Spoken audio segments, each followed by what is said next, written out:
He threw a bachelor party like any other groom, except that night he ended up sleeping with two complete strangers. And the bride? She didn't cry. She didn't lose her mind. She just vanished. Without a word. But what came next? That's when everything really began. Want to know what happened after that night of betrayal? Stay with us for this jaw-dropping story, where silence hits harder than any revenge. Ellie lived simply. She wasn't into social media, didn't collect designer shoes, and never dreamed of a $1 million wedding dress. Instead, she poured her time into things she could hold with both hands. A stray cat in need of care, a puppy learning to trust people again. At 29, Ellie spent most of her life in the clinic as a veterinarian. The smell of antiseptic, the barking, and the soft whimpers of injured animals, to her, that was the sound of life. And Chris, the man she was about to marry, used to be a peaceful part of that world. Chris was 31, the founder of a cybersecurity startup, and in the middle of raising his Series C round. He wasn't the type to play guitar in the rain. Instead, he knew when to say the right thing, when to stay silent, and how to leave a message like, "Heading home now." Just enough to make Ellie feel chosen every single day. They met 3 years ago at a fundraiser for an animal rescue shelter.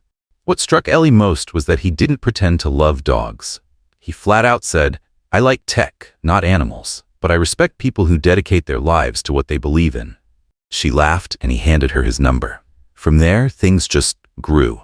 Not intense, not dramatic, but steady, like roots digging deep, slow but solid.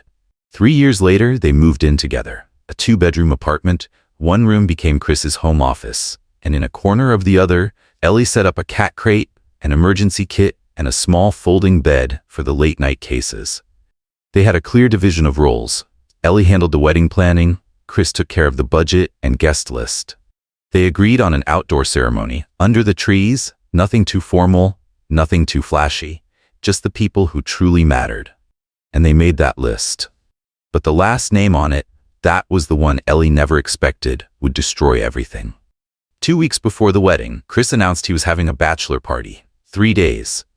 A lake cabin, rented by his best friend Tyler, just a tight group, the guys he'd grown up with. Ellie didn't ask too many questions. To her, love didn't need control, just trust. And for 3 years, Chris had given her every reason to trust him. "Just don't do anything stupid," she said as he got ready to leave. Chris laughed. "Define stupid." "Anything that makes you lie when you come back." He wrapped his arms around her and kissed her forehead. "Don't worry. I'll only be drunk from exhaustion, not alcohol." Chris left Friday morning.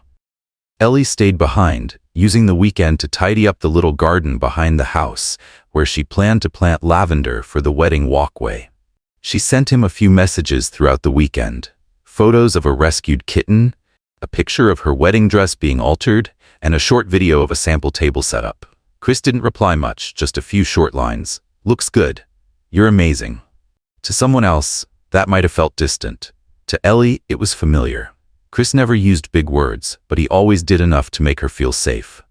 Monday morning, he came home. Dark circles under his eyes, cranky from no coffee. "Trip go okay?" Ellie asked. "Yeah, louder than I expected," Chris said, dropping his suitcase and giving her a quick kiss on the cheek. "But right now I just want to be home." She didn't notice anything strange, no bad gut feeling, no suspicion. Sometimes, fake peace is the most dangerous thing, because it makes you drop your guard completely. 3 days later, on a sunny Thursday afternoon, Ellie got home earlier than usual. On the doorstep was a small, sealed package addressed to Christopher D. Hart. She was going to leave it be, but one corner had come slightly loose. When she picked it up, she heard the sound of thick paper rustling inside. Printed across the top was a line in italics, "Photo Memory Book." Cabin weekend. Ellie smiled, figuring it was a gift from Chris's close friends, a classic guy-style keepsake album. She brought it inside, set it on the table, then stopped cold. She didn't open it right away, and she wasn't sure why. Maybe it was a strange feeling. Maybe it was the scent of freshly printed paper that made her feel uneasy. She turned the box slightly, eyeing the small note along the bottom edge, "Printed and delivered by Memories Inc., a company that specialized in printing wedding photos or bachelor party keepsakes." Ellie sat down staring at the box again. Something felt off. but she couldn't name it yet. The room grew quieter than usual. Outside the window, the late afternoon sun stretched across the floor. The world outside looked calm, but inside her, something had just cracked. Slightly. Faintly. Like the first fracture on glass. Ellie still hadn't opened the box. She just kept looking at it. And asked herself, maybe it's just a delivery mistake, or maybe it's not. She crossed her arms, leaned back in the chair, eyes fixed on the box. In her mind, theories started spinning. Maybe it was a gift sent to the wrong address by his friends, maybe just a dumb joke, or maybe something she was never meant to see. Her heartbeat was slow but heavy. It felt like standing in front of a door, knowing a cliff was waiting on the other side, but needing to open it anyway. She had to know. No matter how bad the answer might be, not knowing would be worse. She took a breath, then stood up, walked to the drawer, grabbed a box cutter. Her hands were steady, but a chill crept down her spine. Carefully, slowly, she sliced along the tape, not out of urgency, but because she needed to know exactly what she was about to face.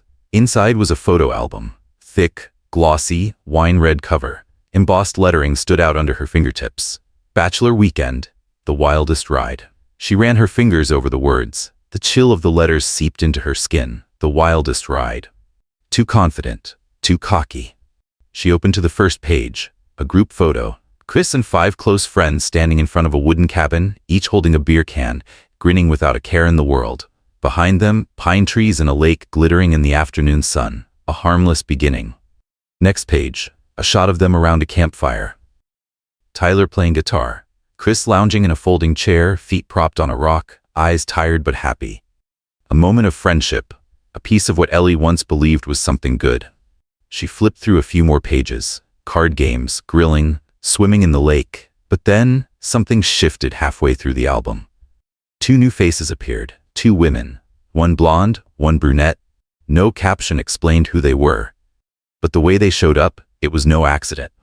One photo showed the living room. Dim lighting.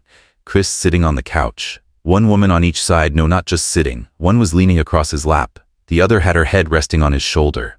Chris was smiling. Not a forced smile, a real one. Wide, natural, like this was all perfectly normal. Ellie stopped there.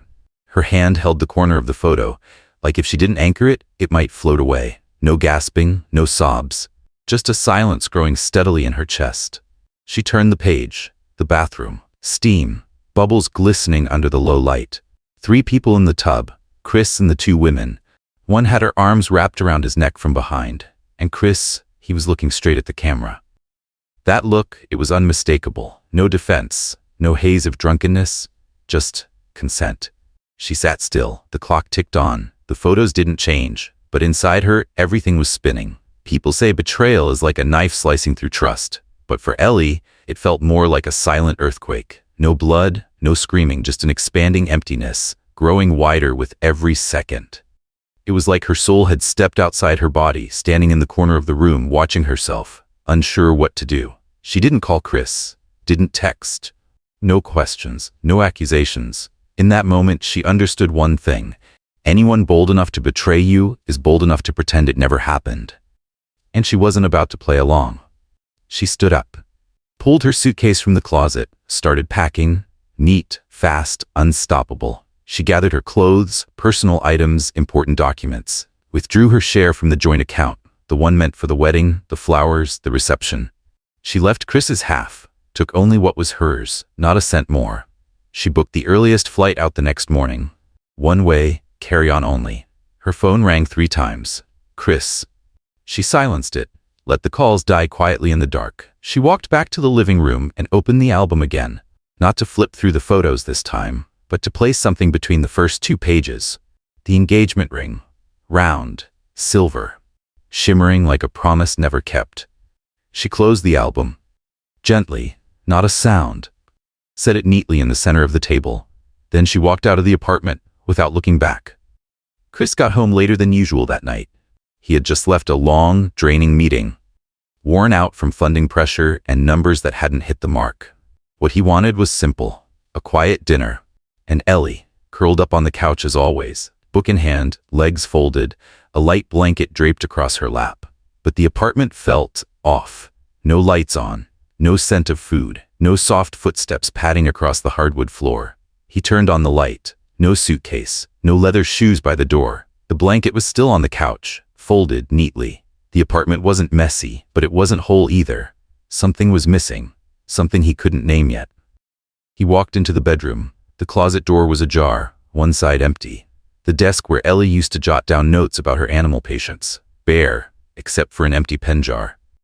Chris checked the bathroom. No eyeshadow, no toothbrush, no skincare bottles. Gone. The kitchen was quiet. A single glass flipped upside down on the drying rack, like punctuation on the end of a sentence. He grabbed his phone and called. Once, twice. The third time, voicemail picked up. "Hey, this is Ellie. I can't get to the phone right now. Leave a message." He texted, "Where are you? Call me back. Now." No reply. Chris started pacing the apartment, opening drawers, looking for clues, but Ellie had left nothing. No note, no text, no goodbye, just gone. He kept calling, all night. Every time it was Ellie's voice on the voicemail, warm, polite, and distant, like she'd never even known him. The next morning he went to the clinic where she worked. The receptionist said Ellie had taken sudden leave, no return date given. They asked if everything was okay. Chris just shook his head. He called his best friend, Tyler, the one who had planned the cabin trip, the best man. "Bro, you won't believe this," Chris said. "Ellie's gone." Tyler laughed on the other end. "What do you mean? Like moved out, gone?" "She left nothing," Chris said, voice tight. "Not a single word." Tyler burst out laughing. "Maybe she freaked out about the whole marriage thing. You probably scared her off for real, man." Chris forced a laugh, but the look in his eyes, staring back at him in the bathroom mirror, wasn't joking. He tried calling Ellie's mom, then her college friends. No one said anything. No one even sounded surprised. While Chris scrambled to find her, Ellie was living quietly in her sister's apartment in Spokane, Washington. No one knew she was there. And she had no plans to change that. Every morning she got up, ate oatmeal for breakfast, made chamomile tea, and sat with her sister reading the paper. She didn't say much. When her sister asked, "Are you sure you're okay?" she just nodded. The first thing Ellie did after arriving was look up a nearby law office. One Tuesday afternoon, she walked in, opened the engagement files she had brought, and said simply, "I want to cancel everything." The lawyer asked, "Is there a specific reason?" She answered, calmly, "I don't need to marry a man who cheats." No tears, no details, just a steady voice, like a verdict that had been decided long ago. Over the next 2 weeks, Ellie handled every piece of the wedding fallout herself. The venue, the planner, the band, the dress rental, the cake order. She canceled everything. She kept the deposits already paid. Then she withdrew the rest from their shared wedding fund. A joint account with a 50-50 agreement. Chris didn't find out until he got an email from the bank saying the balance was zero. Panic set in. He logged in and saw every transaction had been withdrawn by Ellie, legally by the book, and exactly half. He called the bank. They confirmed everything was in order. No red flags, withdrawn under her full legal right. For the first time, Chris felt like he was truly not in control. He called Ellie again. Voicemail. Called her mom. No answer. Called Tyler. "She's really gone, man," he said. "She's actually gone." "She took everything," Chris said, and didn't leave a single word. That night, sitting alone on the couch, he looked around the apartment, now just a collection of lifeless objects. A folded blanket, a set of matching glasses, a photo of the two of them on a beach. Everything was still there, except the person in the photo. He walked into the kitchen and poured himself a glass of water. And then, right then, the doorbell rang. A package. No return address, no note, just his name, Christopher D. Hart, and one bold line printed across the front, "To the groom with memories." Chris stared at the box. His hand trembled slightly. Ellie hadn't come back, but the past had just arrived. 3 days later, still spinning from unanswered calls and dead air, Chris was jolted into an entirely new state, one he couldn't dodge: confrontation. The call came just past midnight. "You turned the wedding into a goddamn circus?" His mother's voice, Marlene, cracked through the phone, sharp and furious. His father, Richard, said nothing. Just the sound of his heavy breathing behind her fury. "We spent hundreds of thousands on this wedding," she snapped. "You went on and on about tradition, about family image. And now what do we get? A photo album packed with filth." Chris shot upright in bed, heart pounding. "What are you talking about?" "Oh, don't you dare play dumb," she practically screamed. "The album." From the cabin, with two half-naked girls draped over you like you're some frat boy on spring break, and we're supposed to look at our son like that? Chris froze, speechless. The blood drained from his face. "They sent us a printed copy. Every photo, every face clearly visible. Does Ellie know about this?" The question didn't need an answer. It was rhetorical and damning. Richard cut in, his voice low but sharp. "You'd better call us first thing in the morning, with an explanation, a real one. Otherwise, this wedding? Consider it over." Click. The line went dead. Chris sat frozen in the dim glow of his phone screen, his face pale and hollow. He opened the closet, pulled out the album he never thought he'd have to look at again, searching for a way out, some thread he could use to undo it all. But it was all still there, unchanged. Page after page, nailed into place by the weight of truth. Meanwhile, hundreds of miles away, Ellie stood in a small local print shop. In her hands, a full digital scan of the cabin album, every page carefully ordered and cleanly formatted. She sent it to one person only, Graham Huntley, the lead investor in Chris's startup and the key backer for his upcoming funding round. The subject line of the email was just one line: "Reconsider before investing." No body text, no explanation, none needed. The photos spoke for themselves. It took just 18 hours for the rumor to spread. One of the investors let something slip during a closed-door meeting. 4 hours later, it hit private group chats across the tech world. 3 hours after that, an anonymous post surfaced on a startup forum. "XYZ founder caught in morality scandal. Is the company headed for crisis?" Chris's name wasn't mentioned, but the details were just specific enough that anyone who knew the company could connect the dots. His friends went quiet. The congratulatory wedding texts vanished. A few left him unread. Some withdrew their RSVPs altogether. Tyler was still around, but only because he didn't know the full story yet. One evening, Chris called him over. They sat on the balcony, each with a beer in hand. City lights blinked dimly in the distance. "You know Ellie left," Chris said, not waiting for a response. "Now my parents are turning their backs. The company's starting to shake. I need to know, was there anything else that happened at the cabin that night?" Tyler gave him a look, brow tightening. "What kind of question is that? I was there. You did what you did. I didn't make you. I mean, I don't think Ellie's the one who sent the album to my parents or to my investor." Tyler set his beer down. "You think it was me?" Chris didn't answer. "Listen," Tyler said, his voice growing heavier. "I've covered for you enough, but you did this. You think I was thrilled when my wife saw those photos? You think I didn't have to dig myself out of that disaster too? Then why'd you even let?" "Don't put this on me, Chris." Tyler's voice cut sharper now. "You're the one who blew it all up."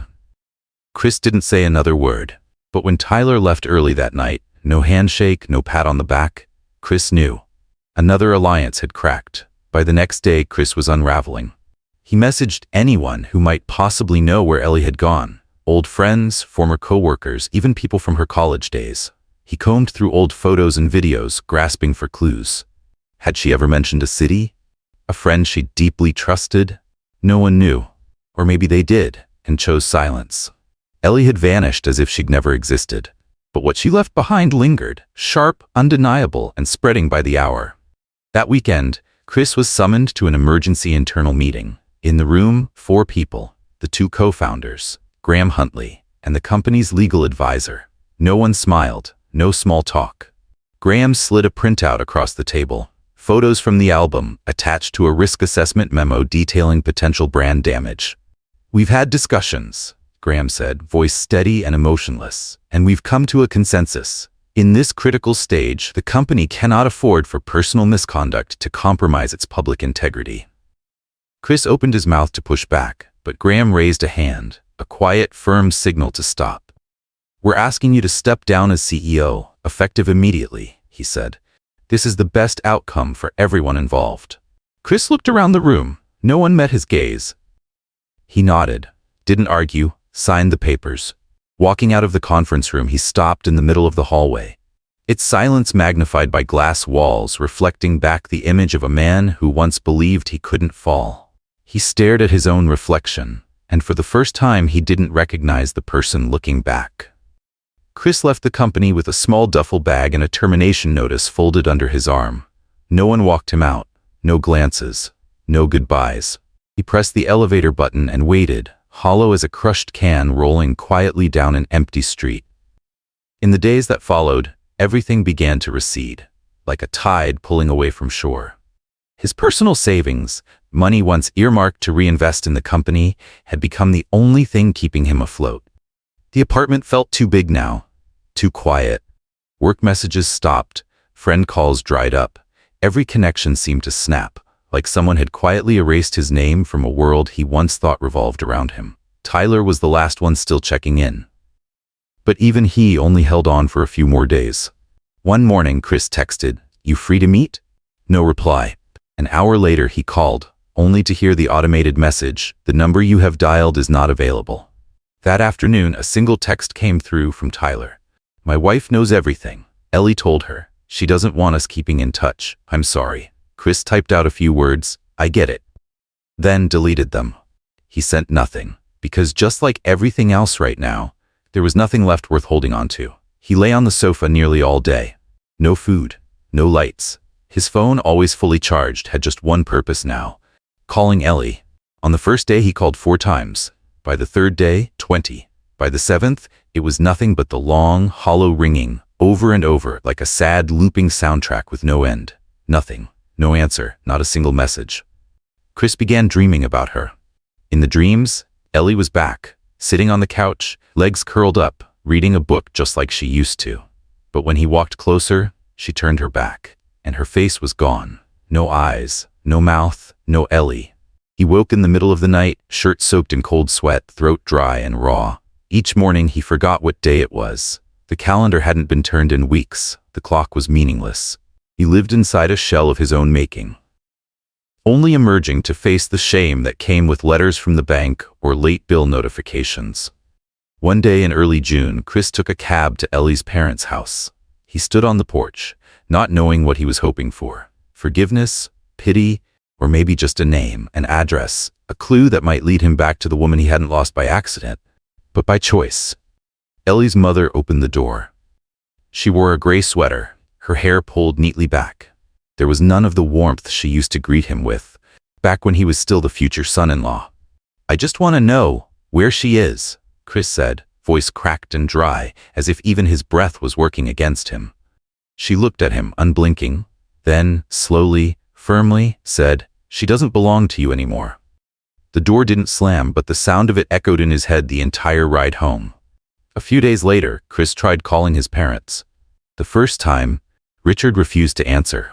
The second time, Marlene picked up and said only this: "We're not standing on a stage with you anymore, Christopher. This family has nothing left to say." He sat down, pulled out his phone, and started watching old videos.